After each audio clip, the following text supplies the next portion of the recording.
जी good morning साथियों, dear students, welcome to all of you. Dear students, पिछले class में हम लोग डिस्कस कर रहे थे फिजिक्स का कुछ टॉपिक।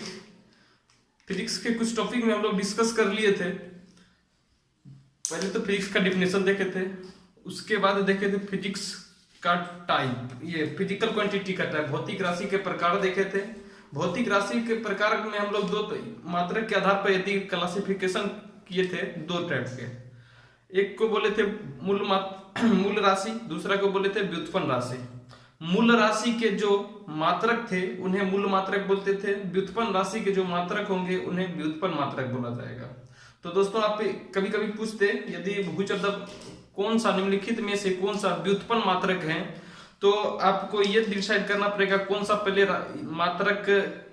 मात्रक जिसका है वो राशि व्युत्पन्न है या फिर मूल मात्रक है, मूल राशि है। वो डिसाइड यदि आप कर लेते हैं तो क्या कर सकते हैं, यूनिट को भी आप डिसाइड कर सकते हैं कि वो व्युत्पन्न है या मूल मात्रक है। तो खैर वो तो बाद की बात है। आपसे यह कोशिश करेंगे, आशा करेंगे कि आपको मैंने पिछले क्लास में जितना भी पढ़ाया था वो आप रिमेम्बर कर लिए होंगे, याद कर लिए होंगे, समझ लिए होंगे। यदि आप नहीं समझे हैं तो यदि फिर से वीडियो को रिप्ले करके देखें, ध्यान से समझें, समझ में आ जाएगा। ज्यादा भारी उसमें कुछ नहीं पढ़ाया गया था। कल काफी आसान आसान चीज को डिस्कस किए थे। उससे नेक्स्ट पॉइंट को आज हम लोग डिस्कस करेंगे। नेक्स्ट पॉइंट क्या हो जाएगा, कल डिस्कशन का पॉइंट था दूरी तथा विस्थापन। आज के क्लास में हम लोग देखेंगे वेग और चाल। वेग क्या होता है दोस्तों, आज पहले तो देखते हैं चाल। उसके आधार पे आप क्वेश्चन यदि बनाना चाहेंगे तो बुक में होगा कहीं क्वेश्चन, तो उससे आप बना सकते हैं। चाल का इंग्लिश होता है स्पीड। स्पीड इक्वल्स टू क्या हो जाएगा दोस्तों, आप स्पीड इक्वल्स टू यदि लिखना चाहेंगे तो हो जाएगा स्पीड इक्वल्स टू कुल दूरी, या फिर लिख सकते हैं डायरेक्ट फॉर्मूला ही लिख लीजिए, चाल इक्वल्स टू दूरी बट्टा समय। Distance by displacement. दोस्तों, आपको यदि पूछा जाए सिंपली चाल बराबर क्या होता है तो दूरी बट्टा समय। इसको चाल को आप लिख सकते हैं speed S equals to distance को आप लिख दीजिए डी और समय को लिखिए टी। तो मतलब एस इक्वल्स टू क्या हो जाएगा, एस इक्वल्स टू या फिर D equals to S speed into time. Distance equals to speed into time, ये फॉर्मूला भी आप याद रख सकते हैं। या फिर ये दोस्तों, आप यहां से यदि स्पीड का मात्रक यदि पूछा जाए तो स्पीड का मात्रक क्या हो जाएगा, मात्रक चाल का मात्रक। दोस्तों, चाल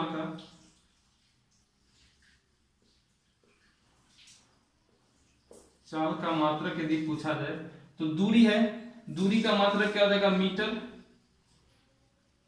और समय का मात्रक क्या हो जाएगा, सेकेंड।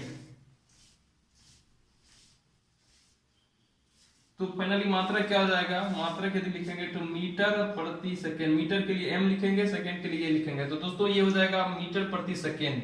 इसमें देखिए मीटर क्या है, फंडामेंटल मात्रक है। लेंथ को हम लोग फंडामेंटल क्वांटिटी बोले थे, मतलब मूल राशि बोले थे। उसका मात्रक जो होगा उसको मूल मात्रक बोलेंगे। समय भी दोस्तों आप लोग यदि ध्यान से देखे होंगे तो 7 मूल मात्रक जो लिखाए थे उसी में से समय भी एक मूल मात्रक, समय भी एक भौतिक राशि था। तो यहाँ पे लेंथ भी हो गया मूल राशि, समय भी हो गया मूल राशि। तो दोनों का रेशियो क्या दे देगा, दोनों का रेशियो हम लोग को व्युत्पन्न दे रहा है। तो दोस्तों मैंने बताया था पिछले क्लास में भी बोला था, जितना भी राशि व्युत्पन्न राशि है सबके मात्रक में मूल मात्रक की सहायता से क्या होता है, लिखा जाता है। तो चाल का मात्रक क्या हो जाएगा, मीटर प्रति सेकेंड। दोस्तों एक औसत चाल होता है, औसत चाल। औसत चाल क्या हो जाएगा, कुल दूरी बट्टा कुल समय।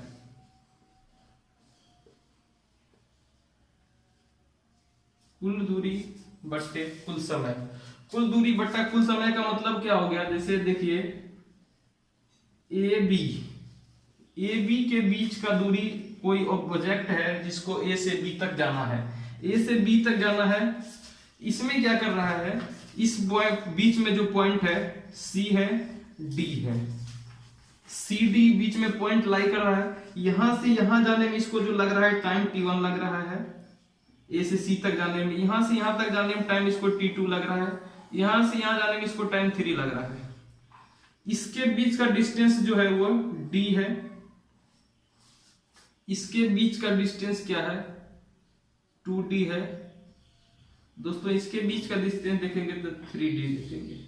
ठीक है, तो यहां पे हम लोग यदि लिखें, फॉर्मूला लिखेंगे तो कुल दूरी क्या हो जाएगा, कुल दूरी हो जाएगा d plus 2d plus 3d। कुल दूरी ये हो जाएगा। कुल समय क्या हो जाएगा, t1 plus t2 plus t3। दोस्तों ये हो जाएगा हमारे औसत चाल का,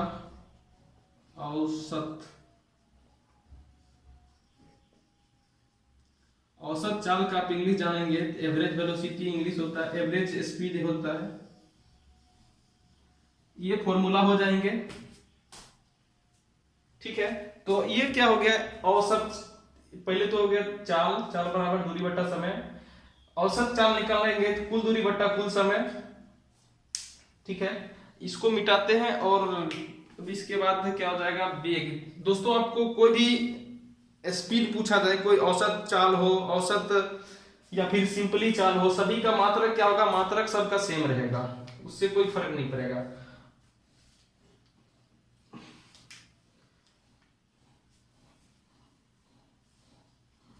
तो ये हो गए औसत चाल, इसको मिटाते हैं और स्पीड लिखते हैं।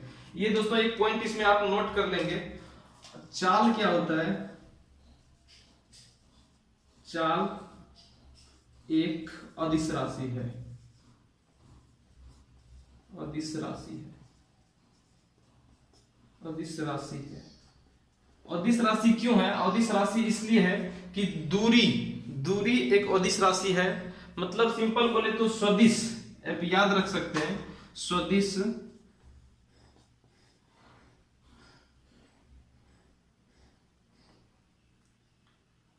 सदिश में यदि हम लोग कांस्टेंट से, कांस्टेंट बोले मतलब कांस्टेंट से डिवाइड करेंगे तो ये क्या देगा, सदिश देगा। लेकिन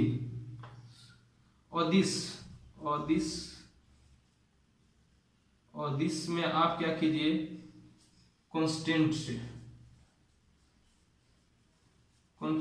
डिवाइड करेंगे तो ये क्या देगा, अदिश देगा। ठीक है, याद रखेंगे। तो दूरी यहाँ पे अदिश राशि था, अदिश राशि हम लोग टाइम से डिवाइड कर रहे हैं, तो टाइम से डिवाइड कर रहे हैं, टाइम भी अदिश होगा क्योंकि समय का कोई डायरेक्शन नहीं होता है, इसलिए ये भी क्या हो जाएगा, अदिश राशि हो जाएगा। अदिश में हम लोग सब ये कांस्टेंट से डिवाइड कर रहे हैं तो अदिश दे रहा है, इसलिए दूरी जो हो जाएगा मेरा, दूरी हो जाएगा अदिश राशि। लेकिन आप देखते हैं वेग। दोस्तों आप सिंपली वे में देखेंगे तो वेग और वेलोसिटी, स्पीड, मोशन का यदि हम लोग क्लासिफिकेशन करेंगे तो मोशन को दो टाइप से बांट सकते हैं। मोशन मतलब गति को यदि हम लोग देखें तो दो टाइप से नाम दे सकते हैं, एक को बोलेंगे स्पीड, दूसरा को बोलेंगे वेग। तो किसको स्पीड बोलेंगे, किसको वेग बोलेंगे, कोई बोलता है इतना स्पीड से जा रहा है, कोई बोलता है इतना वेग से जा रहे हैं। तो दोस्तों एक सीधी रेखा में जब मोशन का डायरेक्शन जब फिक्स होता है तो उस कंडीशन में मोशन को हम लोग क्या बोलते हैं, वेलोसिटी।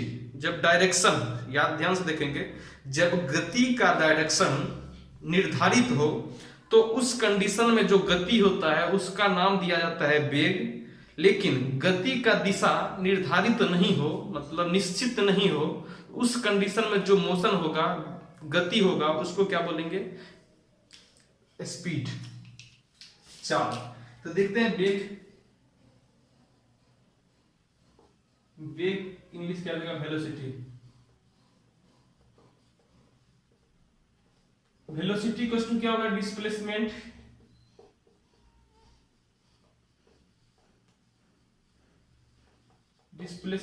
By time. मतलब समय, ये विस्थापन बटा समय, ये हो जाएंगे फॉर्मूला। यदि आप देखेंगे मात्रक के लिए यदि लिखेंगे तो मात्रक क्या हो जाएगा, वेग का वेग का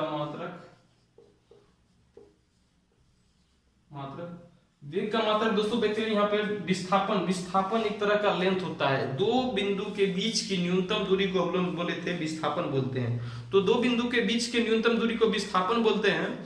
तो विस्थापन एक तरह का लेंथ हो गया। लेंथ को हम लोग किस में मेजर करते हैं, मीटर में मेजर करते हैं, इसलिए उसका यूनिट क्या हो जाएगा, मीटर हो जाएगा। तो विस्थापन इसका अगर मीटर हो जाएगा, ऊपर वाला का मात्रक रखेंगे तो मीटर, नीचे वाला का समय, ऊपर वाला का क्या हो जाएगा मीटर, नीचे का क्या हो जाएगा समय का 1 सेकेंड। तो फाइनली मात्रक क्या हो जाएगा, मीटर प्रति सेकेंड, मीटर प्रति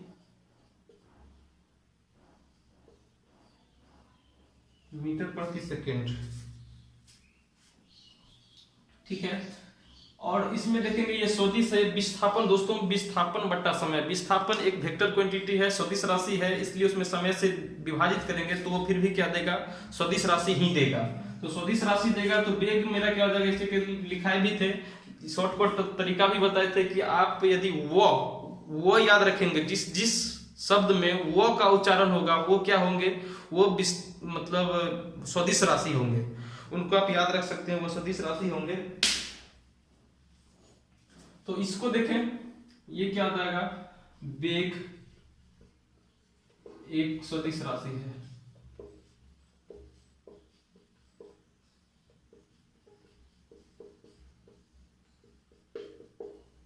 वेग एक सदिश राशि है।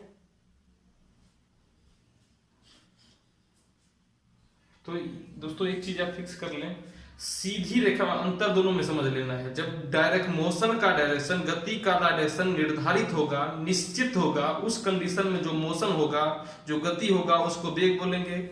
यदि गति का डायरेक्शन फिक्स नहीं है, निर्धारित नहीं है, तो उस कंडीशन में जो मोशन होगा उसको क्या बोलेंगे, उसको बोल देंगे आप, निश्चित रहेगा तो वेग बोलेंगे, निश्चित नहीं रहेगा तो उसको क्या बोल देंगे, चाल। ये सदिश राशि हो गए। एवरेज, इसमें एवरेज वेलोसिटी, औसत वेग यदि दोस्तों पूछा जाएगा, औसत वेग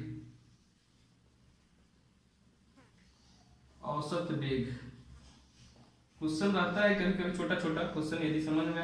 औसत वेग क्या हो जाएगा, कुल विस्थापन, टोटल डिस्प्लेसमेंट, कुल विस्थापन बट्टा कुल समय,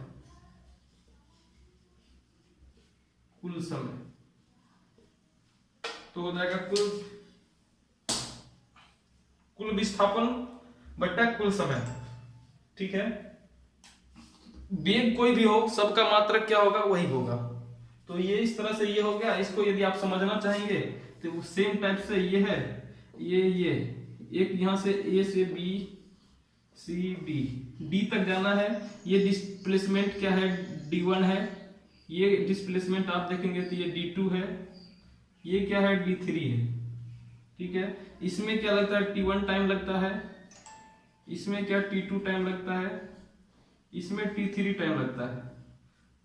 आप औसत वेग देखेंगे, औसत वेग क्या हो जाएगा, D1 plus D2 plus D3 by T1 plus T2 plus T3। यहाँ पे कुछ क्या दे देगा, स्पीड दे देगा, तो उसके अकॉर्डिंग हम लोग क्या कर सकते हैं, निकाल सकते हैं। तो दोस्तों इसके बेसिस पे एक क्वेश्चन देखते हैं, उसके बाद हम लोग क्या करेंगे, आगे बढ़ेंगे। क्वेश्चन एक रहेगा, सिंपल क्वेश्चन रहेगा, इसी में देखते हैं, छोटा सा क्वेश्चन है आपका, फिगर से ही बना देते हैं, उसके बाद होमवर्क में दिया जाएगा बोर्ड पे। ए से बी जाना है। प्रथम सेकेंड में, फर्स्ट सेकेंड में जो डिस्टेंस कवर करता है, first T1 equals to 1 second. 1 second में क्या करता है, डिस्टेंस 2 मीटर ट्रेवल करता है। सेकेंड टाइम मतलब प्रथम 1 मिनट में 2 मीटर ट्रेवल किया। सेकेंड 2 सेकेंड में, उसके बाद 2 सेकेंड में क्या करता है, ये 4 मीटर ट्रेवल कर लेता है। इसके बाद इसमें देखेंगे तीसरा सेकेंड 3 सेकेंड, यहां से इसके ड्यूरेशन में थर्ड सेकेंड में जो डिस्टेंस ट्रेवल करता है ये 6 मीटर। ठीक है, तो दोस्तों मतलब पहले सेकेंड में कितना डिस्टेंस ट्रेवल किया, 2 मीटर। नेक्स्ट 2 सेकेंड जो टाइमिंग लिया था उसमें कितना, 4 मीटर। नेक्स्ट थर्ड सेकेंड मतलब 3 सेकेंड बाद, पहला सेकेंड, दूसरा सेकेंड, उसके बाद 3 सेकेंड समय लिया, उसमें 6 मीटर डिस्टेंस ट्रेवल, ये विस्थापन तय किया। तो इस कंडीशन में इसका औसत वेग क्या होगा, औसत वेग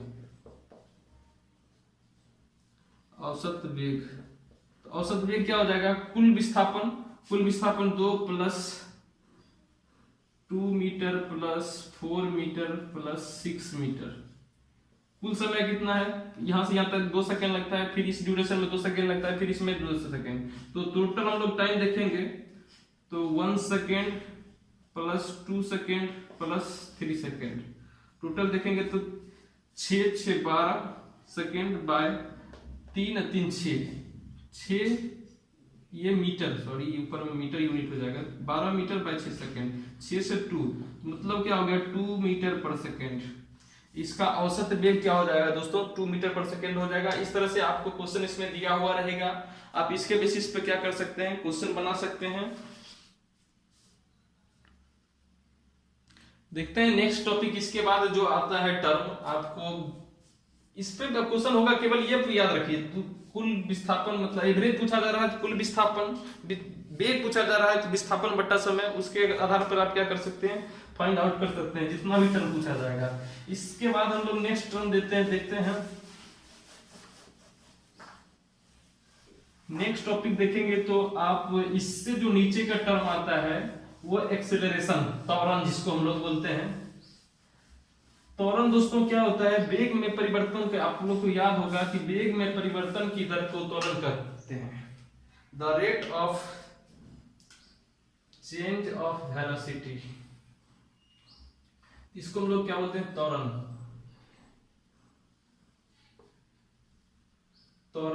एक्सेलरेशन।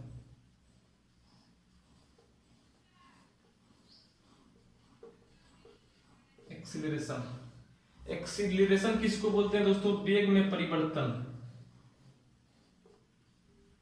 वेग में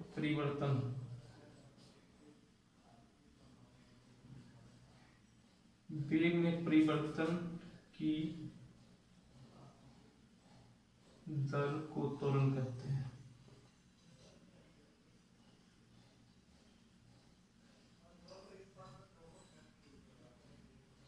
तो दोस्तों वेग में परिवर्तन, the rate of change of velocity is called acceleration. वेग में परिवर्तन की दर को त्वरण कहते हैं। तो वेग में परिवर्तन की दर क्या हो जाएगा दोस्तों, यदि आप इसको लिखना चाहेंगे तो त्वरण इक्वल्स टू क्या लिख सकते हैं, वेग में परिवर्तन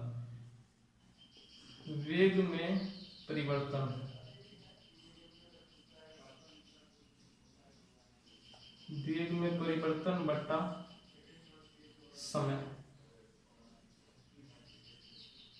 इसका क्या हो जाएगा, त्वरण को आप ए से डिनोट कर सकते हैं। वेग में परिवर्तन, मान लेते हैं इनिशियल वेलोसिटी v है, फाइनल वेलोसिटी v है, इनिशियल वेलोसिटी u है, टाइम यदि t लग रहा है चेंज करने में, इसको आप बोल सकते हैं, याद रखेंगे v को हमेशा क्या बोलेंगे, v को दोस्तों बोलेंगे फाइनल वेलोसिटी, u को बोलेंगे इनिशियल वेलोसिटी, v को फाइनल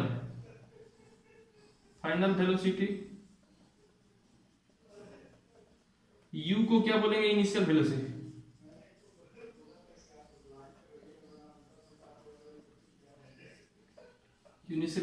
प्रारंभिक चाल u को प्रारंभिक, इसको क्या बोलेंगे, अंतिम चाल, अंतिम वेग, प्रारंभिक वेग तथा अंतिम वेग।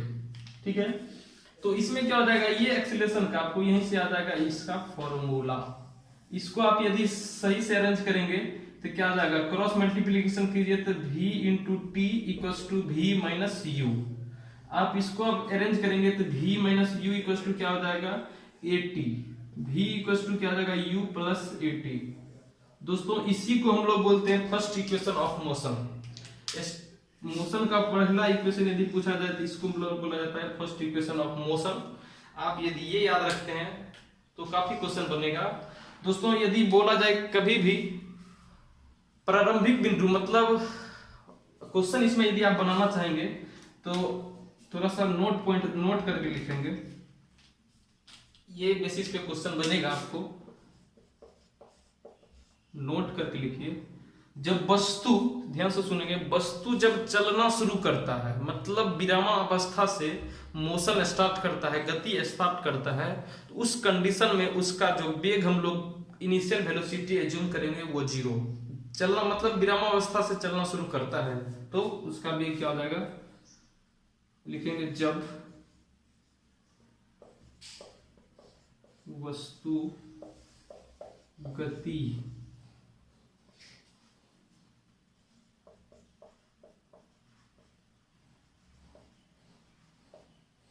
विरामावस्था से शुरू करता है।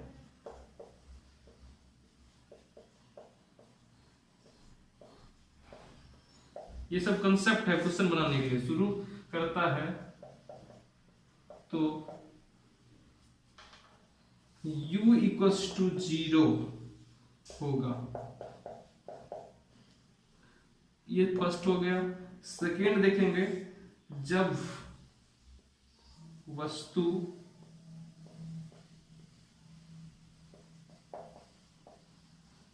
फाइनली रुक जाता है,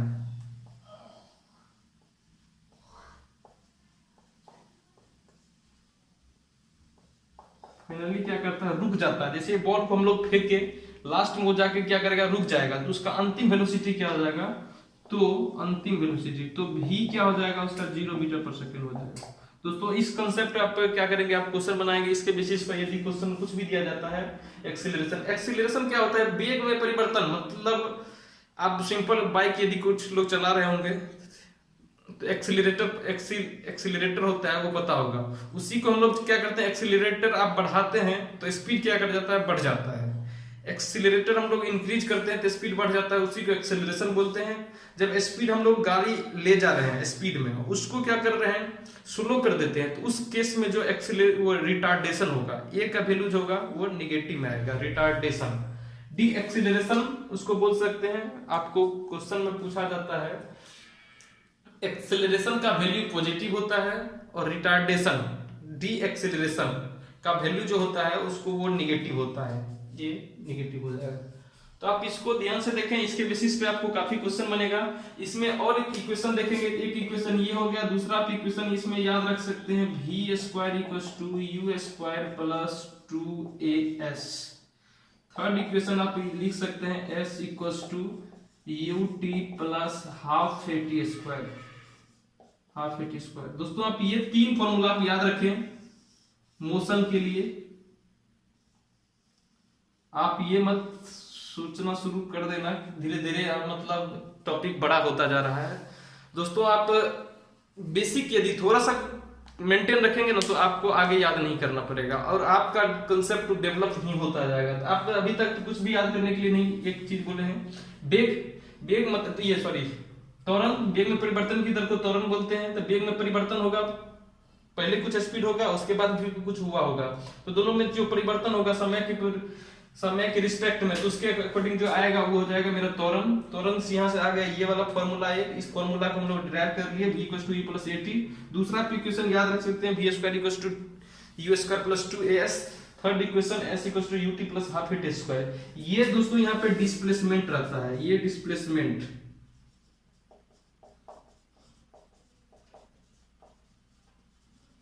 ये डिस्प्लेसमेंट रहता है।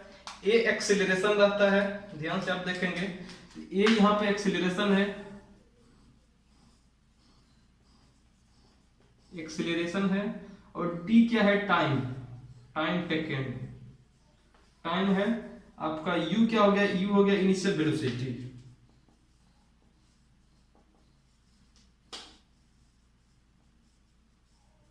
दोस्तों u हो गया इनिशियल वेलोसिटी, v हो गया फाइनल वेलोसिटी, a हो गया एक्सेलरेशन। यहां पे भी ये क्या s है, डिस्प्लेसमेंट।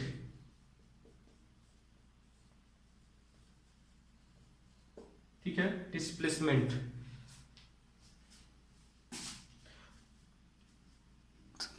टॉपिक को ध्यान से देखेंगे और कोशिश करें, यदि आपको लगता है कि फिजिक्स सीखना है और कंपटीशन में मुझसे इसके बाद फिजिक्स लास्ट, मतलब यदि आप कॉम्पिटिटिव एग्जामिनेशन का प्रिपरेशन कर रहे हैं तो किसी चीज को आप मकसद बना लीजिए कि इसके बाद इस चीज को एकदम मेंटेन कर लेना है, इसके बाद इस टॉपिक में मुझे परेशानी नहीं होना चाहिए। नहीं तो आधा अधूरा आप यदि पढ़ेंगे तो सब दिन कुछ ना कुछ उसमें प्रॉब्लम बचता रहेगा, और एग्जामिनेशन में आप एक नंबर से भी पीछे रह गए तो इसका मतलब वो पीछे पीछे रह जाता है। ये मतलब नहीं रखता है कि आप एक नंबर से पीछे हैं तो उसका कुछ वेटेज दिया जाएगा। तो कोशिश करें मेंटेन करने का। नेक्स्ट इसमें हम लोग देखते हैं, नेक्स्ट इसमें हम लोग यदि देखें तो क्वेश्चन ही रहेगा, क्वेश्चन के बेसिस पे हम लोग देख सकते हैं। नहीं तो इसका इतना ही रहने दीजिए, क्वेश्चन एक क्लास में स्पेसिफिक मोशन, आप मोशन में इससे ज्यादा आपको नहीं पढ़ना पड़ेगा। मोशन में दोस्तों आप यदि क्वेश्चन बनाना चाहते होंगे, जहां भी ऑब्जेक्टिव क्वेश्चन होगा, आप यदि जिस भी बुक को फॉलो कर रहे हो तो उसमें क्या करें, अब मोशन जो चैप्टर फर्स्ट चैप्टर दिया होगा उसको आप पढ़ के देखेंगे, उसमें क्वेश्चन बना के देखेंगे, सभी क्वेश्चन बनेगा। जो क्वेश्चन यदि नहीं बनता है तो आप क्या कर सकते हैं, उसको कमेंट बॉक्स में कमेंट कर सकते हैं कि सर कुछ डाउट है, ठीक है, उनके कमेंट को मैं रिप्लाई दूंगा। तो कोशिश करें इसको करने का।